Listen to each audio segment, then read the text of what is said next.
Hi everyone, তোমরা কি আমার মতো অ্যাকনি বা অ্যাকনি স্পট কিংবা পোর্স নিয়ে প্রবলেম ফেস করতেছো? তাহলে আজকের ভিডিওটা তোমাদের জন্য।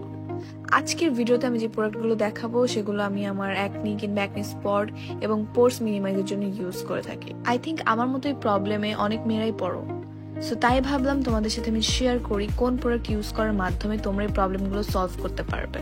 সো ফার্স্টে আমি যেটা ইউজ করতেছি সেটা হচ্ছে ক্যাপলিনর এই টোরমানিক ফেসিয়াল ক্লিনজার। এটা তোমার অ্যাকনি স্পট কিংবা অ্যাকনির জন্য সবচেয়ে বেস্ট অ্যান্ড এটা পোর মিনিমাইজিং করে, তাছাড়া ন্যাচারালভাবে ফেস এটা গ্লোয়িং অ্যান্ড ব্রাইটনিং করে, এছাড়া নর্মাল মেকআপ রিমুভার হিসেবেও এটা কাজ করে। এই ক্লিনজারে অর্গানিক হলুদ এবং ভ্যাগান ফর্মুলা ব্যবহার করা হয়েছে। সব ধরনের স্কিনের জন্য পারফেক্ট, বাট যাদের স্কিনে র হলুদ স্যুট করে না তাদের ফেসে এই ক্লিনজারটা স্যুট নাও করতে পারে। তোমাদেরকে আমি সত্যিটাই বলে দিচ্ছি। দেন ক্লিন করার পরে আমি যেটা ইউজ করবো ক্যাপলিনর এই টোরমারিক ব্রাইটনিং সিরাম।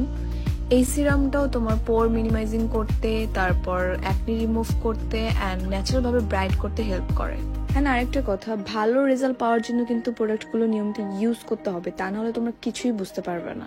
অ্যান্ড আমার ফেসের অবস্থা এখন অনেকটাই রিকভার হয়েছে, তো আমি তাই ভাবলাম যে ভালো প্রোডাক্ট ইউজ করার মাধ্যমে যেহেতু আমি আমার প্রবলেমগুলো সলভ করতে পেরেছি, তাই তোমাদের সাথে আমি একটা রিভিউ শেয়ার করি, দ্যাটস ওয়াই শেয়ার করা। So that's all over for today everyone. তোমাদেরও যদি এরকম প্রবলেম হয়ে থাকে ফেসে, তাহলে তোমরা এই প্রোডাক্টগুলো ইউজ করতে পারো নিয়মিত। আই থিঙ্ক আমার মতো তোমাদেরও সব প্রবলেম সলভ হয়ে যাবে। ওকে, বাই বাই।